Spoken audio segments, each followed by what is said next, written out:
you guys? ASD Classified here. Let's talk about episode 15 of Power Rangers Dino Charge, Rise of a Ranger. The Graphite Ranger.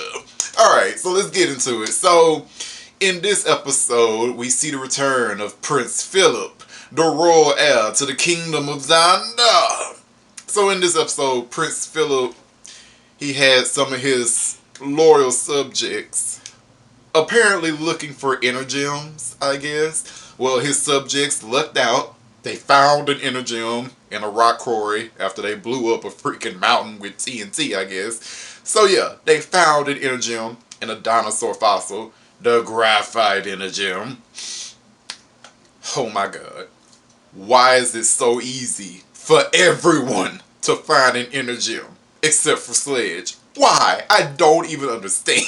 It is so easy for everyone else to find one. Like, Sledge should probably put the prince on the payroll at this point. This is ridiculous. But okay, the prince, he has found an inner gem, right? His loyal subjects found an inner gem and they gave the prince the inner gem. But the inner gem would not bond to Prince Philip, right? So Prince Philip went to Amber Beach and he talked to the Rangers and he ended up talking to Coda. And he was like, so Coda, how did you guys bond with your inner gems? And Coda was like, well, the inner gem chooses you. You don't choose the inner gem. So pretty much, the inner gem chose him because he tried to save his brother, blah, blah, blah. So the prince took this as, oh, so if I go do good deeds in the world, then the inner gem would choose me and make me a Power Ranger and stuff, right? So the prince then goes on to do a bunch of good deeds in the world, like he created a park for a bunch of kids and he did a lot of other good deeds that I don't really remember, so whatever. But the point is, he did a lot of good deeds, but none of this impressed the inner gem because he was doing it for selfish reasons, not because he really wanted to. It kind of reminds me of the third episode of Power Rangers Mystic Force, that time where Vita and Chip did a bunch of good deeds, not because they felt like it, but because they thought by doing good deeds, they would get access to more spell codes. Yeah, same thing. Didn't work. So, yeah, there was a point in this episode where Fury, yes, because Sledge has given Fury one more chance to attack the Rangers. So Fury in this episode returns and he had a fight scene with the Power Rangers, and there was this scene where the Rangers and Fury were going at it, and then Chase's little sister, yes, I keep doing quotations on everything, but in this episode Chase's little sister was in it. And yeah, during this fight scene where the monsters and the Rangers were fighting, Chase's little sister got roped up into action, right? And the prince was also there, so he ran in and he got Chase's little sister out of danger, right? And because he did this as a completely selfless act, the inner gem then bonded with Prince Philip and turned him into the Graphite Ranger. So yes, we got our 7th Ranger in this episode, and the Graphite Ranger, he kicks some butt, right? Yep, Royal Dino Punch, yeah, We also got a new Zord, the Zord, can't really pronounce it right, but the Zord that has the giant wrecking ball on its tail. It came in like a wrecking ball. So yeah, with the help of the new Graphite Ranger, the Rangers ended up saving the day and beating Fury and his evil monsters of evil. Yes. So at the end of the episode, we gained a new Ranger, but not really, because Prince Philip is going right back to the kingdom of Xanda, right? Because he's a prince, and he has a lot of other responsibilities. So he doesn't have to spend his whole time saving the world like the rest of the Rangers. He has a country to run, right? It's not like he's the king or anything, but being a prince, it does have his own responsibilities. Okay, man. So, he gets to shrug off his Ranger duties, unlike the other 6, they can't do that. But because he's a prince, he can shrug off those duties. Whatever, I'll do it when I feel like it, So yeah, he gets to just go back to his country and whatever. And he's like, I'm going to take my inner gem, I'll protect it. But you guys can use my Dino Chargers and you can use my Zord whenever you feel like.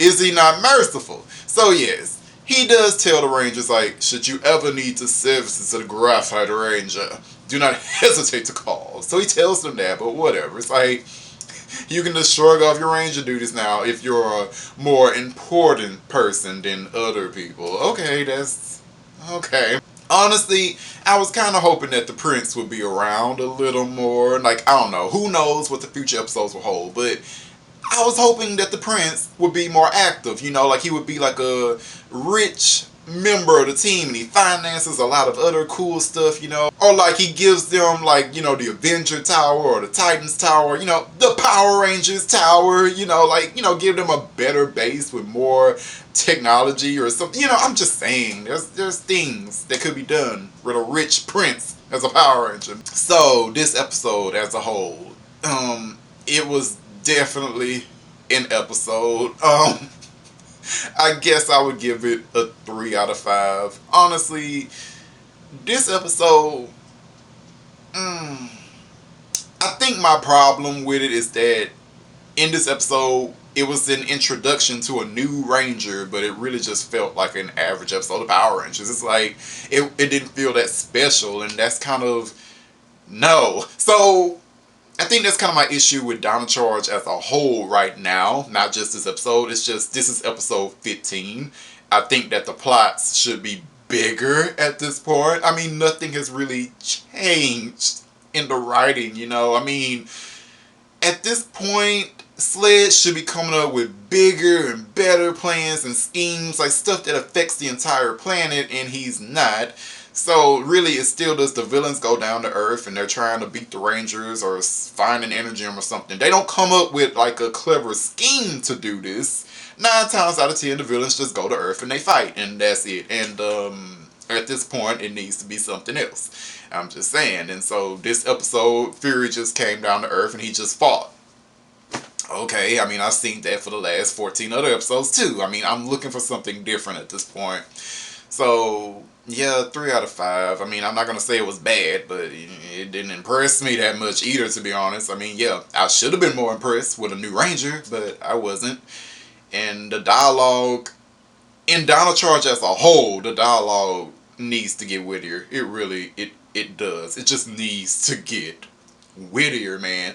And it doesn't help that I watched some Dino Thunder like last weekend, and now I'm comparing it to Dino Charge. It's like Dino Thunder had all that damn witty dialogue, and I come back to this, and it's very chuckle worthy, and I'm just, it needs to get a little better, okay? It's like you have this, they had this whole mini plot that really isn't worth talking about in this episode, like Chase's little sister.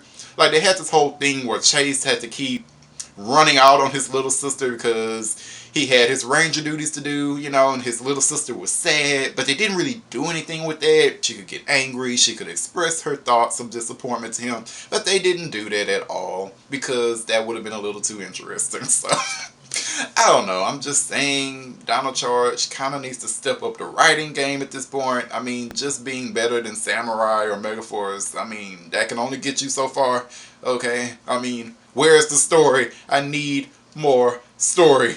Alright, so that's just end of my mini rant. Alright, so if you are watching this video, let me know what you thought of this episode of Dino Charge. Did you like it? Did you hate it? Did you think it was meh?